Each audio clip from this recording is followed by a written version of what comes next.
엽사가 멧돼지 공격을 받아 숨지는 사고가 발생했습니다. 아프리카 돼지열병 확산을 막기 위한 포획이 늘고 있지만 엽사를 위한 안전 대책은 전무합니다. 공사장 인근에서 보행자 사고가 잇따르고 있습니다. 실제 공사장에서 보행자를 위한 안전 대책은 뒷전이었습니다. 평창 송어축제가 예정보다 일주일 늦은 이번 주말에 개막합니다. 따뜻한 날씨에 아직 얼음이 충분히 얼지 않아 얼음 낚시터 개장 여부는 결정되지 않았습니다. 연말을 맞아 올 한 해 주요 이슈를 돌아보는 기획보도를 마련했습니다. 최근 반환이 결정된 원주 캠프론과 일군 사령부 활용사업 추진 등 급물살을 타고 있는 군부대 현안을 점검했습니다.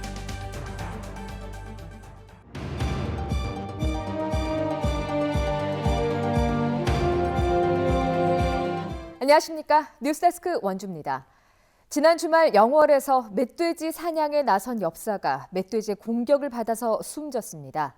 아프리카 돼지열병 확산을 막기 위해서 지난달에 끝났어야 할 민간 엽사들의 활동이 계속 이어지고 있는데요. 이들을 보호할 안전장치는 전무한 상태입니다. 황구선 기자입니다. 평소 멧돼지가 자주 나타나는 농촌 마을. 지난 주말 엽사로 활동하던 62살 우모 씨가 마을회관 앞산에서 숨진 채 발견됐습니다. 아침부터 함께 사냥에 나섰던 우 씨가 해가 질 때까지 소식이 없자 동료들의 신고로 수색에 나선 경찰과 소방당국이 숨진 우 씨를 발견했습니다. 우 씨는 이곳에서 배와 다리 부분을 멧돼지에 물려 숨진 채 발견됐습니다. 멧돼지를 찾아 나선 동료들과 떨어져 포획하기 좋은 곳에서 잠복을 하던 우 씨는 사냥개에 쫓겨 흥분한 멧돼지의 공격을 받은 것으로 보입니다. 우 씨는 영월군 유해동물 피해 방지단 소속 엽사로 10년차 베테랑 사냥꾼이었습니다. 시속 한 60km 정도? 무지하게 빠르더라고요. 서서히 내려와서 쏴야 되는데 나타나는 게 곧바로 내려온 것 같아. 그러니까 멧돼지는 올라 도망가는 순간이니까. 야생 멧돼지 사체에서 아프리카 돼지열병 바이러스가 잇따르자 정부는 멧돼지 포획 포상금을 기존보다 5배가량 높여 민간 엽사들의 활동을 장려했지만 이에 따른 안전장치는 마련되지 않았습니다. 보호 장구는커녕 멀리서 식별이 가능하도록 입는 형광조끼가 전부입니다. 약간의 상해나 이런 거를 담보로 하는 거기 때문에 그게 그 어느 정도 감수를 하고 하는 거고, 그래서 그분들이 다 상해나 이런 보험을 다 가입 조건으로. 도내 멧돼지 사냥을 위해 활동하는 야생동물 피해 방지단은 560명, 돼지 열병 전염 확산과 농작물 피해 방지만큼 엽사들의 안전 확보도 시급한 상황입니다. MBC 뉴스 황구선입니다. 공사 현장에는 위험 요소가 많아서 안전 제일이라는 문구가 항상 따라다니는데요. 정작 공사장 인근의 보행로를 막아놔서 보행자들의 안전은 뒷전인 상황입니다. 김상훈 기자가 취재했습니다. 승용차 앞부분이 심하게 찌그러졌습니다. 공사장 인근에 설치된 안전 제일 표시는 맥없이 흘러내렸습니다. 지난 17일 밤 부산의 한 도로에서 공사장을 피해 차도로 걷던 70대 남성이 차에 치여 숨졌습니다. 다른 공사장은 어떨까? 현장을 직접 돌아봤습니다. 춘천의 한 아파트 공사 현장. 공사장 주변으로 인도 2곳이 모두 막혀 보행자들은 차도로 아슬아슬하게 걸어갑니다. 이곳은 이렇게 갑자기 인도가 끊겨 차도로 걸어야 합니다. 보행로도 따로 없고 우회하라는 표지판도 없습니다. 하굣길인데도 안전 조치가 전혀 없습니다. 인도로 못 가고 차도로 지나가니까 아무래도 뒤에 차가 오는지 안 보는지 잘 모르겠고 그것 때문에 또 차에 치일 수도 있으니까. 인근의 또 다른 호텔 공사장. 임시로 마련한 보행로에 지게차가 주차를 하고 각종 건축 자재가 자리를 차지했습니다. 라바콘으로 차량들에게 주의를 줄 뿐 보행자들의 안전은 뒷전입니다. 휠체어도 차도를 역주행할 수밖에 없습니다. 여기 들어오니까 일리로 올라와야 되는데 이 공사하니까 불편해갖고 그 이쪽으로 돌아오잖아요. 저 글로 가려고 그래요. 이처럼 공사 현장에서 인도 등 도로를 점용할 때는 통행 불편이 없도록 지자체의 허가를 받습니다. 하지만 일부 공사장에서 허가만 받고 규정을 지키지 않고 있는 겁니다. 공사 관계자하고 그 도로 점령에 따르는 그 현장 확인을 하면서 시민 통행에는 지장이 없는 범위 내에서만 도로 점령을 내주고 있는데, 또 도로법상 안전사고 대책에 신호수와 표지판 외에 임시 보행로 설치 등 보행자 보호 조치는 미흡한 상황입니다. 이 때문에 서울과 수원 등 일부 지자체에서는 조례를 통해 공사 현장에 보행 안전 도우미를 배치하고 있습니다. MBC 뉴스 김상훈입니다. 예상보다 따뜻한 날씨 탓에 개막이 늦어진 평창 송어축제가 오는 28일부터 시작됩니다. 평창 송어축제위원회는 28일까지 축제장 내 놀이시설과 부대시설 정비를 마치고 본격적인 축제 일정에 돌입한다고 밝혔습니다. 하지만 가장 많은 사람들이 찾는 얼음 낚시는 아직 얼음이 충분히 얼지 않아서 개장 여부가 결정되지 않았습니다. 맨손 송어 잡기와 눈썰매장, 어린이 낚시터 등은 개막과 동시에 이용이 가능합니다.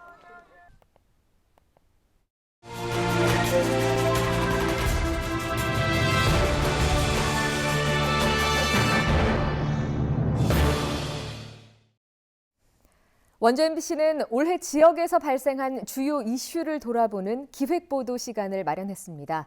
오늘 그 첫 순서인데요. 부대 이전 10년 만에 원주 시민의 품으로 돌아온 미군 캠프롱 반환 이야기입니다. 더불어 일군 사령부 이전 부지에 대한 활용 논의도 활발하게 이루어지면서 지역 발전에 대한 기대감을 키우고 있습니다. 보도에 조성식 기자입니다. 이번에 반환되는 4개 미군 기지는 원주에 소재한 캠프롱과 캠프 이글. 원주 미군 공여지인 캠프롱과 캠프 이글이 최종 반환됐습니다. 정부가 전국 4곳의 미군 기지를 돌려받기로 미국 측과 전격 합의한 겁니다. 미군 기지가 옮겨간 지 꼬박 10년. 시민들은 즉각 환영의 뜻을 밝혔습니다. 저희는 20년 동안 그 싸움을 해왔던 거고요. 그러한 그 성과라고 생각합니다. 그래서 앞으로 100년을 내다보면서 시민이 중심인 도시를 만드는데 꼭 필요한 공간으로.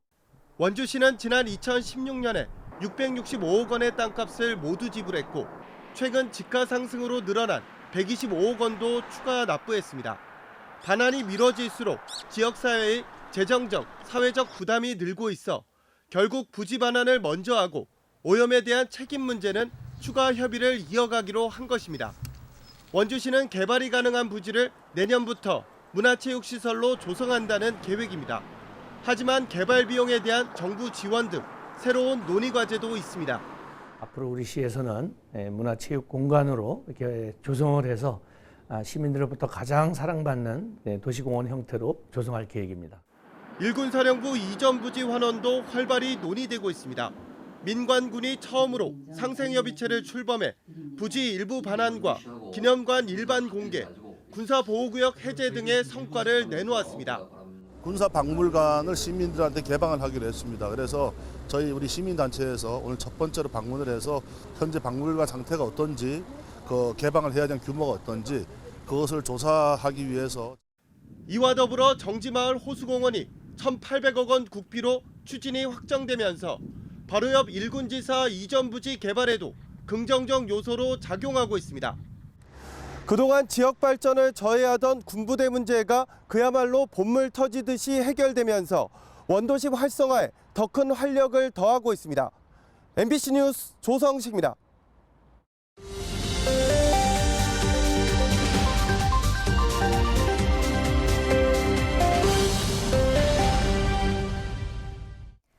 원주시장 측근에 대한 수사를 선거 이후로 미뤄달라는 청탁을 들어준 혐의로 재판에 넘겨진 검찰 간부 공무원이 징역형을 선고받았습니다.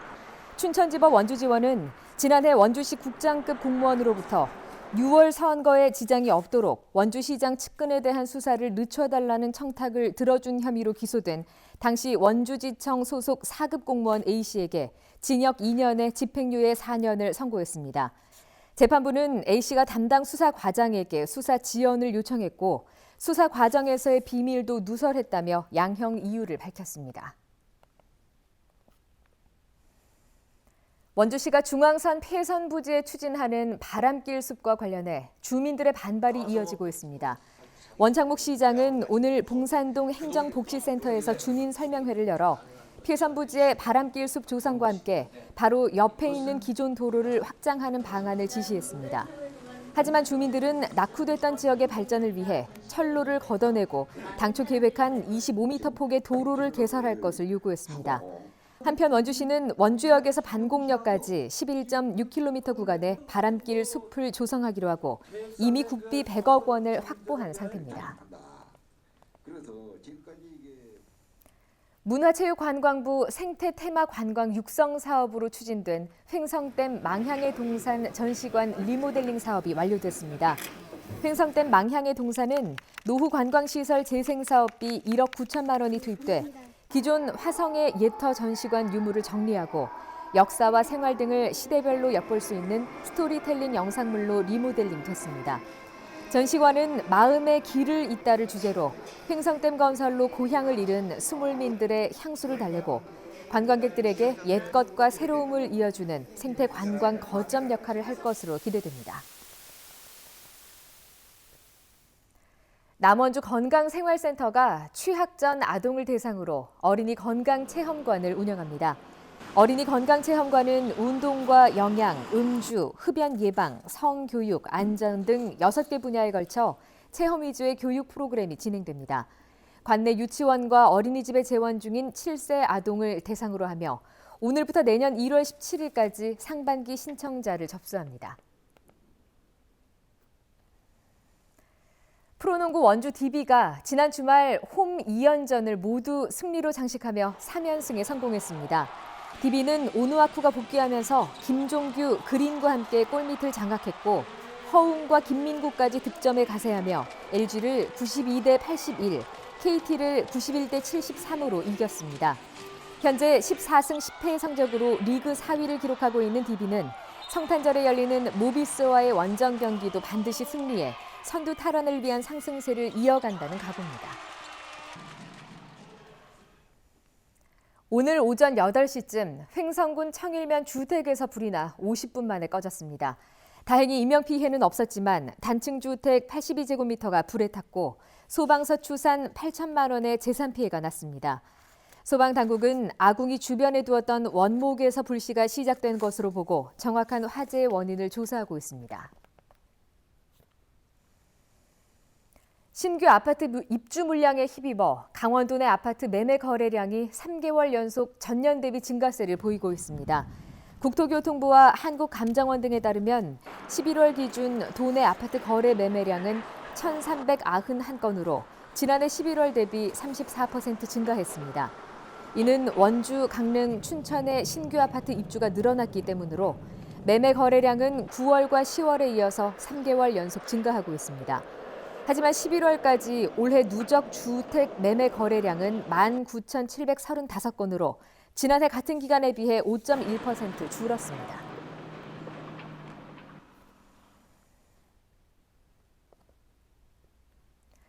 원주 지역의 휘발유 가격이 지난달보다 소폭 상승했습니다. 원주 소비자 시민 모임에 따르면 원주 지역의 평균 휘발유가는 리터당 1,544원으로 지난달보다 15원 상승했습니다. 뉴스데스크 원주를 마칩니다. 고맙습니다.